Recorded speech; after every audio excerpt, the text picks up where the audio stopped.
曾經有一個粉絲啊，真係令我怕咗。首先已經幻想咗我係佢女朋友啦，跟住之後又幻想我前世係佢老婆啊，各樣嘢咁樣。而佢真人都真係會出現嘅，因為之前我有做直播，咁係公開咗個地點，佢真人都會出現去送一啲蛋糕啦、朱古力啦同埋咖啡，即係我中意嘅食嘅嘢咁樣。咁本身係都幾開心啦，即係有人咁支持自己。因為去到後期咧，佢開始係咁講一啲話譬如話我落佢降頭啊，跟住之後又話我同其他男仔發生性行為啊，即係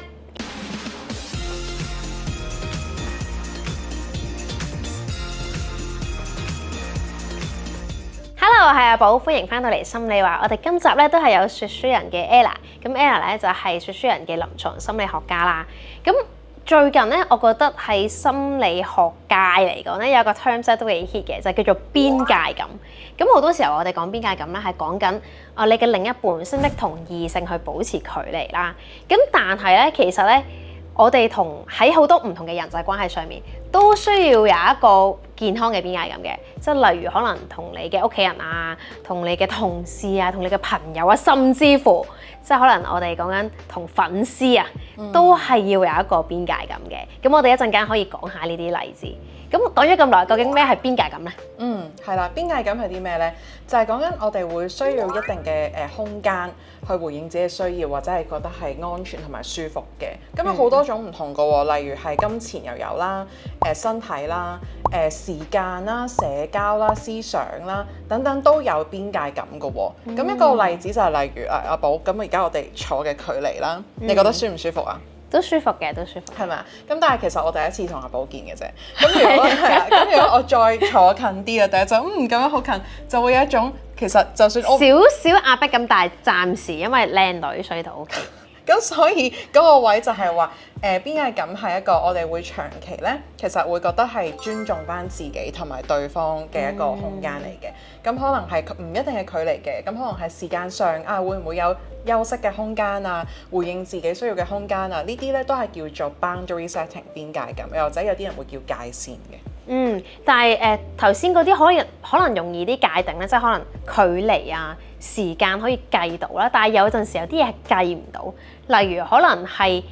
頭先你講思想，我覺得呢樣嘢已經好虛啦。點樣為之侵犯咗你思想嘅邊界感咧？咁好好啦，因為 Ella 咧今日帶咗5大界線崩壞金句，咁我哋就可以睇下究竟有啲乜嘢句子經常會出現，而係有機會侵犯咗人哋嘅邊界感嘅。好，第一句就係喂，我哋咁熟，仲計咁多啊？咁樣。咁其實我哋咁熟仲計咁多呢一個咧，入邊可能都會有啲謬誤嘅喎，即係話我去唔計，又或者係冇一啲邊界，又或者唔會去守護翻各自覺得重視嘅東西咧，先代表愛對方，又或者熟。通常係朋友會講咯，係嘛？我覺得或者係唔係朋友 ，sorry， 懶 friend 啊嘅時候會講啦，係嘛？有啦，朋友啦，我覺得朋友啦、屋企人啦、公司都會嘅，即係可能例如會講就話我哋即係咁多年已經咁多年嘅 partner 啦，咁樣樣你都同我有冇講過？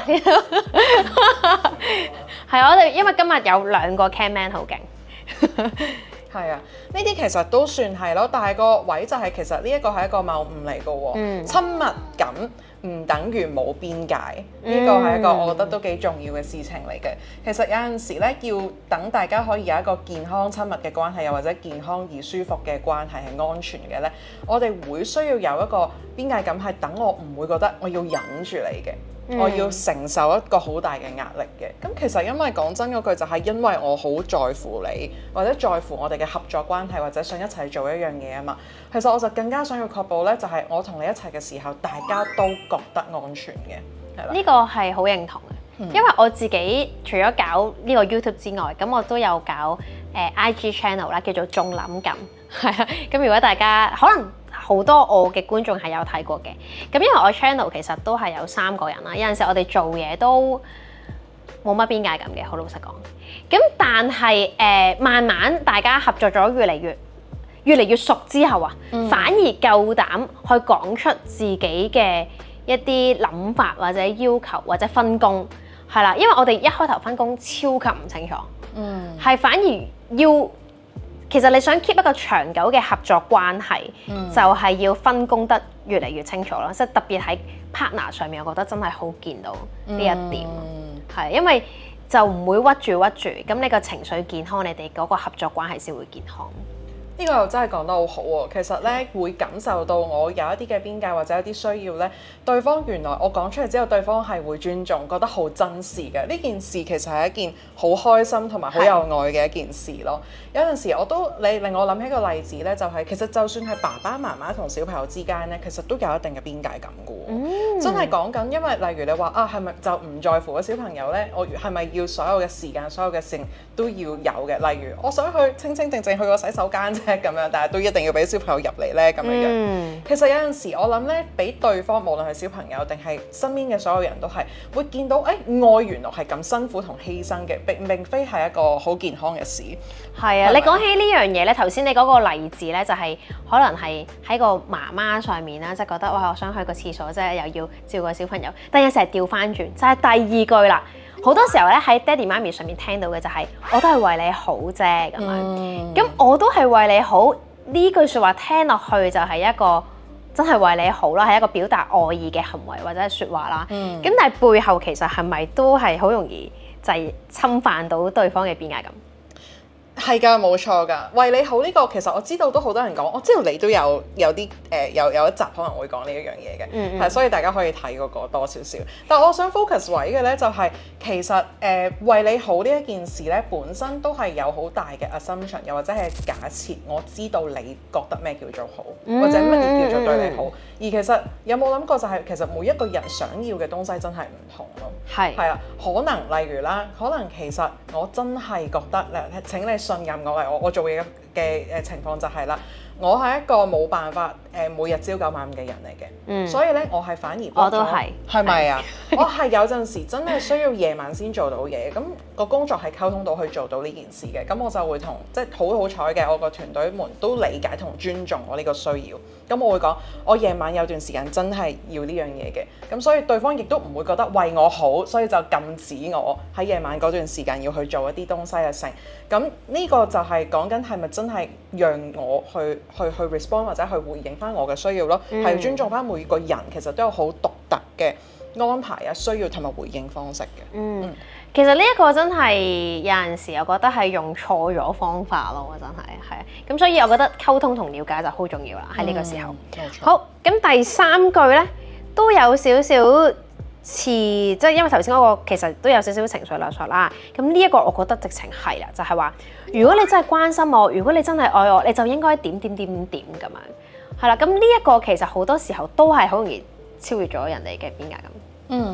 係啊，呢個的而且確會容易，因為可能對方其實有陣時啦，我去話俾你知啊，其實我可能需要少時間去休息咗，然之後我先至再同你傾。呢一個咧，其實係一種信任嘅表達嚟㗎，因為其實我都會相信你會想知道我有啲咩需要咯，我都會相信其實你都在乎我哋嘅關係係喺一個大家都會係穩健地慢慢去發展嘅一個情況下去講㗎嘛，所以其實當我同你表達咗我嘅需要，有一個信任喺度，而你會同翻我講就係話，其實你愛我，你就唔應該有呢個需要或者提出，咁其實係一個好否定咗自己嘅需要，亦都令到個關係入邊其實唔會覺得安全或者唔平等咯。所以其實反而就係話，我哋有陣時可以真係睇翻。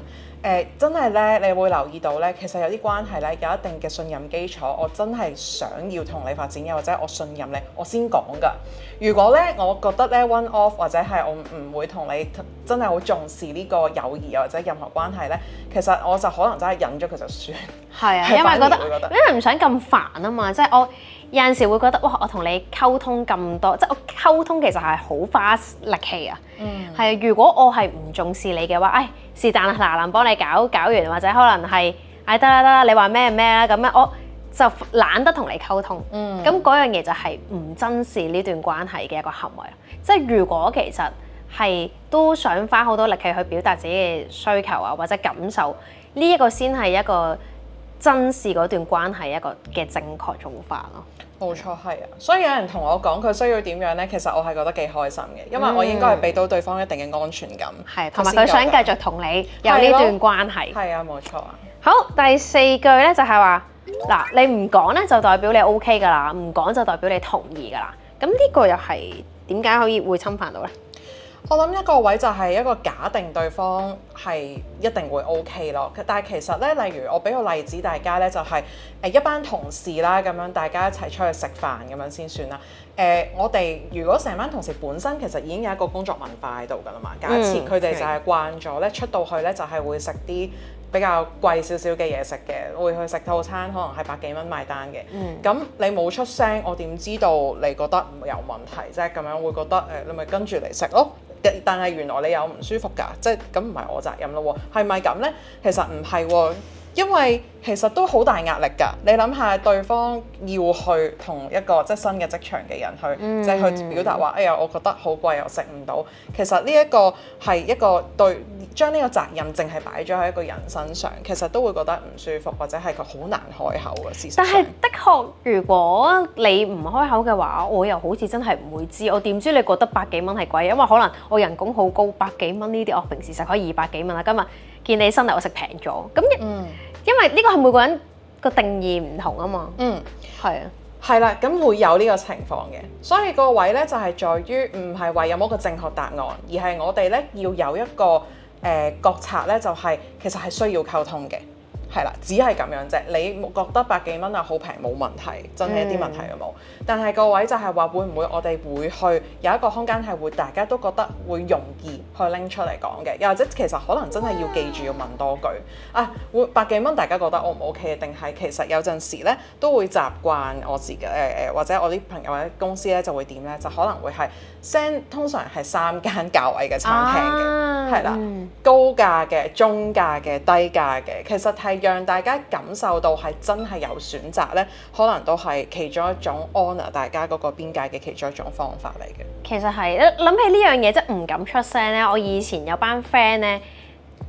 有班同事啦，應該話就係好中意唱 K，咁我自己都好中意唱 K，但係佢哋就係好中意飲酒。你知唱 K 一嗌酒咧就係好貴㗎嘛，咁我自己又唔飲酒喎，咁每次去到埋單嘅時候咧，因為大家都係照除啦，跟住我就覺得哇好貴啊！即係明明嚟唱個 K 可能係200-300蚊，跟住最後要俾600蚊咁樣700蚊，我就覺得哎呀好貴啦，真係好唔抵。咁但係同時間又會覺得，因為已經出咗嚟做嘢咧，就會覺得啊，好似喺度計較嗰啲錢會好似好樣衰咁啊。其實就係、是、咁，我嗰又唔係真好多次，有2-3次，但係2-3次都好多。其實即係就會其實自己個心會揞住咯，但係就又唔敢講咯。係即係好多時候，我覺得係有好多呢啲情況，大家唔覺嘅。咁因為嗰陣時可能只係同事或者只係去2-3次啦。咁如果你長期，可能如果嗰間公司我做好耐，咁好多次咁樣嘅情況之下，就會變咗我嘅不滿，有機會。冇錯啊，其實你會屈住自己，都會有好多怨氣咯。咁亦都真係啊嘛。其實因為我都其實嗰刻你都做咗好多選擇㗎，就係話我唔去講。其實呢個唔係你嘅錯，因為你真係覺得個環境唔夠 safe 去表達。但係同時間係咪呢真係咁啊？你做緊呢樣嘢都係為咗要覺得我可以融入到你喺間公司或者呢個社群入邊，你會比較容易被接納嘅。我覺得呢個係人之常情嚟嘅，所以先至話唔係淨係你嘅責任咯。其實係大家都可以覺察到多少少。喂，其實要令到大家真係 feel free 去有選擇。但係同時間咧，另一樣嘢就係當你去選擇去選擇其他人而唔選擇自己嘅時候，耐咗咧，你都會有多咗一啲嘅怨氣喺入邊，你都會怕咗同一班人去相處，或者怕咗嗰段關係咯。係所以係你頭先講個 concept，我覺得好好，就係喺有呢啲情況下，我咁委屈係因為我選擇咗其他人，冇選擇到自己。係同埋其實因為嗰陣時我職級比較低，即係可能如果我係佢哋阿姐咁樣，一早已經開到直情俾嗌酒飲添啊，可能係係就係有呢樣嘢。好，第5句就係。朋友咧就應該咩都幫，唔幫咧就唔係 friend 咁樣。嗱，呢個就好講到明係朋友啦，但有陣時都唔係朋友，即係可能係譬如男女朋友啦，就話咁你係我男朋友嚟㗎嘛，你唔係應該點嘅咩？都係同一個 situation 咯，係咪？係啊，唔同㗎，即係就算你講話朋友啊、拍拖定係其實做嘢嘅關係都係一樣咯。係咪一個關係你唔做某一個動作就等於你唔 care 或者唔上心，唔係一個好嘅員工，唔係一個好嘅 partner 等等咧？其實唔係嘅，好大部分嘅情況都唔係，除非你個 contract 寫到明，你一定要做到呢一件事咁解嘅啫，係咪？我諗個位就係在於，因為可能大家會對於點樣先至為之去重視呢一樣嘢咧，其實都好虛無縹緲嘅，所以有陣時人都好習慣地會去覺得我就 set 一啲嘅，你一定要咁樣做，我先至會覺得舒服嘅。係啦，用呢一啲嘅方式其實去撫平自己個焦慮嘅感受，係啦，可能會係咁樣樣嘅有陣時。因為咧特別係拍拖嘅時候，大家會覺得有好多係一定要做嘅事情，例如譬如聽電話咁樣先算。好多人拍拖啦，特別可能係女仔要求男仔啦，或者男女都係都唔好咁 label 係啦，咁就會要秒覆或者我打俾你一定要聽咁樣。咁譬如去到呢啲位。唔知大家點睇？因為好似你身為佢嘅另一半係一個最親近嘅人，如果對方揾你，你係應該一定要即刻去聽，或者係俾個回應佢。但係會唔會呢啲位其實有機會都係超越咗對方嘅一個界線？我覺得咧個行為本身未必一定係最重要嘅，即係話例如啦，有一啲關係入邊，我哋真係雙方都協定，我係真係覺得咁樣好舒服嘅，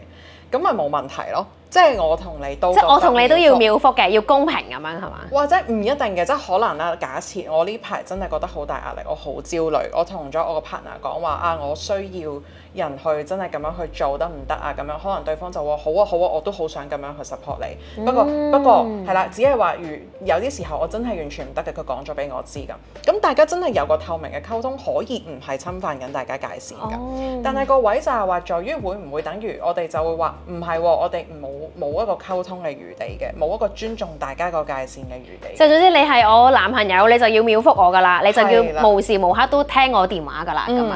咁就冇辦法去令到雙方覺得安全，真係可以講到話喂，我其實有啲位係真係要 care 咗自己先喎，咁樣樣。咁嘅時候就會係一個侵犯咗大家界線嘅情況咯。都係，因為咧我都有個 friend，即係我都唔介意佢睇到呢一集，因為我有同佢講，因為我哋識咗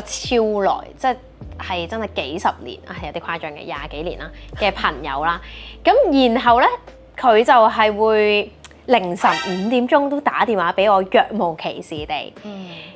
咁我會覺得有少少唔舒服咯。即係當然其實如果你話有啲咩急事啊，即係呢啲急 call 一定會聽，但係佢打電話嚟可能只係喂，你知唔知咧？我琴日咧即係傾偈啊，但係佢可能我俾人一個夜瞓嘅印象啦咁樣。咁但係我嗰下我係嬲咗咯，嗰次有一次。係因為嗰時我真係第日要早起啦。咁但係我覺得，我作為佢嘅朋友，作為一個識咗咁耐嘅朋友，好似又有啲義務去聽呢個電話。其實講真嘅，我係可以選擇唔聽嘅，扮睇唔到。但係奈何我嘅人就係做唔到呢一步。咁所以好多時候咧，我覺得就係好容易，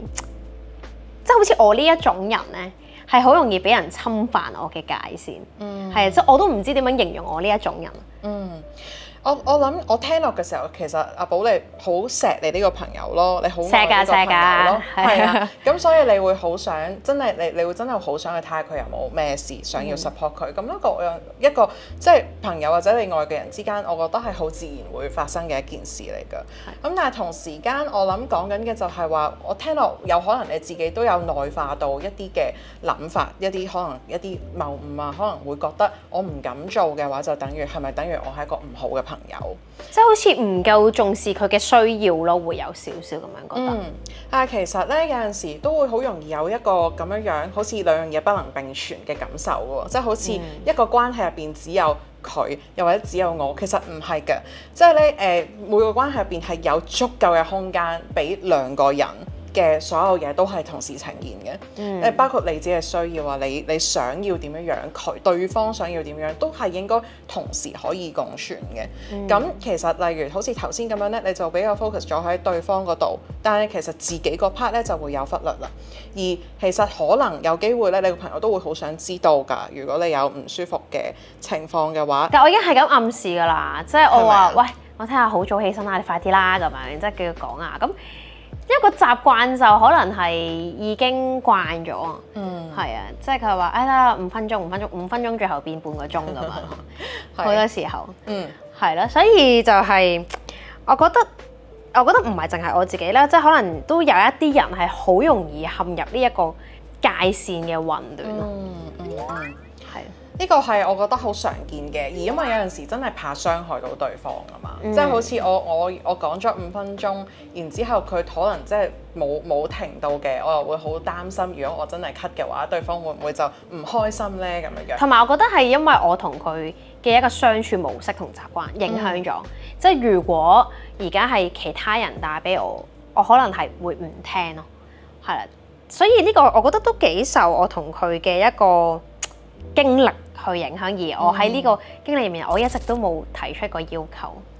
我覺得我嘅需求係咁咯。係，其實又唔需要怪責自己嘅，我覺得，因為一定有好多唔同嘅原因導致到你覺得唔想要講出嚟住。但係有陣時可能你頭先咧，我見到你已經其實你觀察到咧，你形成咗一個雙方冇話覺得最舒服嘅一個模式啊，或者習慣。其實就有陣時，我覺得咧見到呢一個 pattern 或者係模式啦，其實就已經係最重要嘅第一步啦。咁之後我哋可以選擇點咧，唔係喺真係嗰下要講嘅，即係嗰下可能對方真係覺得哎呀好想要你要講啊，咁你可以講埋先。但係你揾一個時間係大家其實都覺得 ready 嘅，去傾翻呢一個位咯。有陣時可以係唔一定要嗰刻，因為嗰刻好難噶嘛，可能真係要另一個時間先去傾嘅。所以有陣時都會講翻就係話，有時設立界線咧，大家覺得哎呀好難啊，點有可能做到咧？就因為我哋會想像到咧係要嗰下個 timing 即刻講我就鬧交噶啦，係啦。又或者咧，我一係咧就係我完全唔聽你電話，一係就聽，咁你會好難開口咯。係，但係其實唔係㗎，你可能會覺得我都係會想聽，我真係想知你有冇事啊嘛。但係如果唔係好緊要嘅話，我有可能就會想瞓先約你另一個時間傾咯。咁嘅話可以係咁樣好，可以好 loving 嘅，其實都係。咁我哋仲有啲咩方法可以辨識到自己其實個界線已經被侵犯？我諗咧意識到界線被侵犯呢一件事咧，係一個同自己拍拖嘅過程嚟嘅，我可以咁樣講，因為咧你要去好了解到其實自己需要啲乜，同埋你唔舒服嘅感覺係啲乜。咁咧你越觀察，你會越早發覺嘅。如果你冇呢個習慣咧，可能到好辛苦你先至開始發覺㗎啦。咁就會好容易鬧交咯。咁但係可能早期啲嘅就係好似頭先咁樣咯。我過啲嘅時候，可能一個人佢就已經會想要去推開少少㗎啦。嗰種少少唔舒服嘅感覺啦。又或者係你慢慢會覺得好委屈嘅，係啦。又或者你會係覺得有一啲嘅需要咧，好似係覺得唔係好公平嘅喺呢段關係入邊，係其實好想講，但係又好難講出口嘅。其實呢啲好細眉細眼嘅唔同嘅呢啲感受咧，亦都係一啲 signs 一啲嘅警號或者信號咧，係話俾我哋知，喂，其實咧我有嘢需要你幫我講，又或者我想你去都顧下我自己啊咁樣樣嘅一個情況嚟嘅喎。咁嗱，你講起呢一個咧，頭先有個例子我都想講埋，就係feel 到嗰個唔舒服嘅位啦。就因為有陣時做幕前咧都有少少粉絲，我覺得咧，大部分幕前咧都會好想同個粉絲，即係粉絲真係越多越好啦，係咪？咁但係我覺得粉絲同埋即係。可唔可以用？我唔係好敢用偶像去形容自己，因為咧，的確咧，我一個粉絲咧，我覺得係過咗火。其實因為我哋做 YouTuber 啦，或者 KOL 咧，其實可能真係同 followers 啊，或者粉絲啊，或者觀眾啦，叫做係嗰個距離係比較近嘅。因為好多時候我哋喺線下咧，即係因為我哋嘅粉絲唔係太多啊，暫時真係好想去顧及到啊。覺得有人支持自己好難得啊，咁然後會想同佢哋有多啲嘅溝通啊，或者接觸咁樣。咁但係曾經有一個粉絲啊，真係令我怕咗，係啦。咁咧佢就係會不停咁樣喺 IG DM 我啦，咁然後表達愛意啦。咁我覺得表達愛意，我覺得都 OK 嘅。咁但係因為佢表達到咧，就係首先已經幻想咗我係佢女朋友啦，跟住。之後又幻想個前世係佢老婆啊，嗰樣嘢咁樣，而佢真人都真係會出現嘅，因為之前我有做直播，咁係公開咗個地點，佢真人都會出現去送一啲蛋糕啦、朱古力啦同埋咖啡，其實係幾知我心意嘅，即係佢唔係送花呢一啲嘢，係因為即係我中意嘅食嘅嘢咁樣。咁本身係都幾開心啦，即係有人咁支持自己。但係因為後期佢不停咁樣去信息騷擾，即係信息可能大家會覺得騷擾到你啲咩啊，又唔會喐到你條毛咁樣，乜都冇。咁但係一開頭我都係咁樣覺得，因為去到後期咧，佢開始係咁講一啲話譬如話我落佢降頭啊，跟住之後又話我同其他男仔發生性行為啊，即係 even 嗰個男仔係邊個我都唔識。跟住之後咧，又開始去我啲 friend 嘅 IG 啦，跟住或者可能係佢哋嘅即係 DM 佢哋揾佢哋電話出嚟啦，即係真係開始做啲騷擾動作，同埋去到最後佢話跟我翻屋企咯，係啦，去到嗰一下我就覺得哇呢個界線係完全超越咗，即係本身你去表達愛意、表達你去支持，完全冇問題，好歡迎，亦都需要添。咁但係去到一個地步已經佢話我落降頭逼佢中意我咁樣，跟住而且佢係散佈呢個言論出去，跟住我就覺得哇呢啲位完全係，就算你只係一個網上嘅言論啊，我都已經覺得你呢啲言論係過咗我對一個觀眾或者係我當觀眾係朋友都好，都過晒我嘅底線。係啊，我喺度聽嘅時候我就諗到一件事就係我諗你都會好驚啊，其實。呢件事其實都係嘅，由本身覺得哇有人咁支持自己，即係都覺得好慶幸，去到後尾有少少哇原來係會咁樣㗎，咁但係我應該要點處理咧？即係佢 kind of 係我嘅粉絲，咁我係咪我要鬧佢又唔係，要公審佢又唔係？係咯，所以我覺得咧，聽完之後咧，首先我想要講嘅就係咧，呢個唔係你嘅責任嚟嘅。每一個人咧都需要去尊重對方。頭先嗰個行為其實已經去到個騷擾㗎啦，我覺得。而其實呢個唔係你嘅責任咯，你冇需要去令對方唔騷擾你。其實係每一個人都需要去要去尊重對方㗎嘛。咁但係我 get 到嘅，因為你頭先有講到話我講緊會唔會我早啲知道就可以預防呢件事發生咧？咁樣聽落嚟會有，或者係會唔會我應該要同佢講一啲嘢，即係會唔會我覆佢或者我話佢幾句，喂你唔好做，因為我係無視咗佢嘅，係啦，我就冇做任何嘢咯。咁我諗首先一樣嘢咧就係我哋可以做一啲嘢去保護自己嘅，但我必須要重申，但係唔代表佢俾人騷擾係佢嘅責任啊嚇，呢個唔係阿 Po 嘅責任嚟嘅。但係如果你咧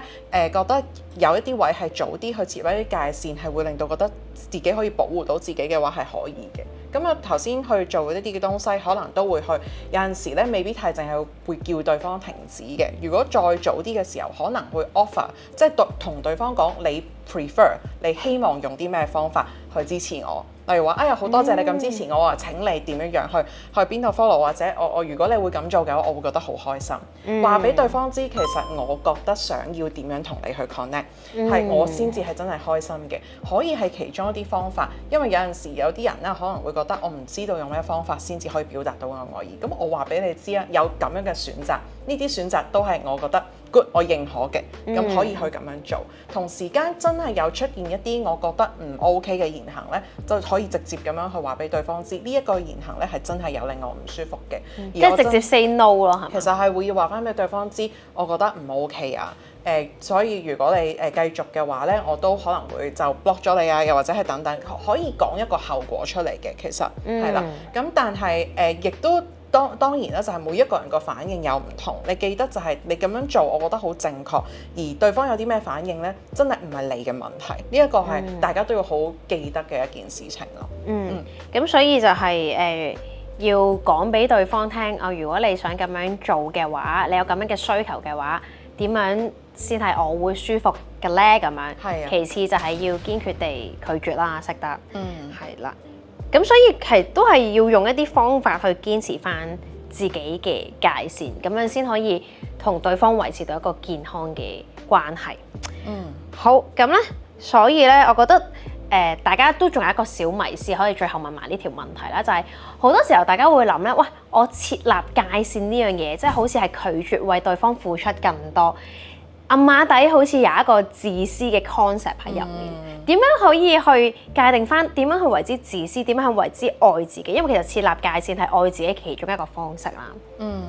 係啊，其實咧揀自己絕對唔係一個自私嘅行為，去忽略所有人嘅權益同埋需要。去到一個地步係我只係會顧自己嘅，先至係亦都唔理大家嘅任何權益，咁樣先至有可能係去到個自私嘅地步。而其實好多時，如果你喺一個界線或者關係入邊，你覺得喺度付出緊，我好想同時都要珍重自己啊，咁樣嘅話呢，咁我都可以都幾肯定咁話俾你知呢，咁呢個唔係自私嘅情況嚟嘅。因為喺一段關係入邊，如果我哋不斷咁忽略自己呢，只會令到我哋個關係冇辦法真誠咁交往。因為對方都冇辦法認識到其實你係一個需要啲咩嘅人，你點樣先開心？其實我都好想要真正咁認識到對方，或者真正咁樣呈現我自己俾對方知道嘅，係啦。咁同時間就係我會冇咁容易多委屈同怨氣去聚集咯，雙方都係咯。咁樣嘅時候，其實大家先至會真係會長久地會覺得舒服。咁頭先我記得咧喺我哋預備拍攝之前，其實都有喺度傾偈㗎嘛。咁有傾到一啲位就係覺得其實好難 set 嘅。因為會覺得，哎呀，我咁樣講對方會唔會覺得我好自私？例如我過咗我真係可以過咗，即係例如返工啊，如果真係過咗5點或者6點，我唔覆機嘅話，對方係咪真係會覺得 OK 㗎？好似好自私咁咯，好似唔係一個。好似好唔盡責喎，老細唔中意呢啲人喎，好似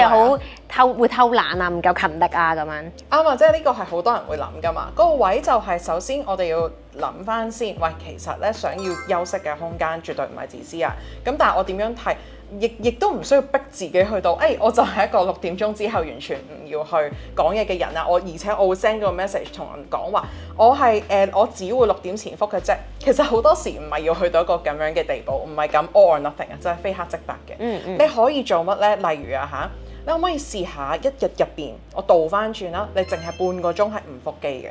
或者1個鐘嗱，你睇下有冇事發生先，可能冇嘢嘅，然後咪再加多少少啦。即係其實咧係你自己揀㗎咋，同埋你可以話俾對方知㗎。即係例如講真嗰句，你一日入邊咧，你有半個鐘或者1個鐘頭咧，你係去咗。我唔知你上個瑜伽班又好，你去 gym 你會睇唔到，即係聽唔到電話，係一個好自然嘅事嚟㗎嘛。係啊係。所以其實都可以係用唔同嘅方式去對方表達，去 adjust 一個你會覺得我都可以 start with 嘅一個界線嘅。好，咁我覺得我同觀眾嗰個最舒服嘅界線咧，就係大家去幫我留言啦、subscribe 啦，同埋 follow 我哋嘅 social media 嘅，因為真係超級需要大家支持，所以大家留言啦，俾勁多嘅心心啊，我都係會好中意㗎。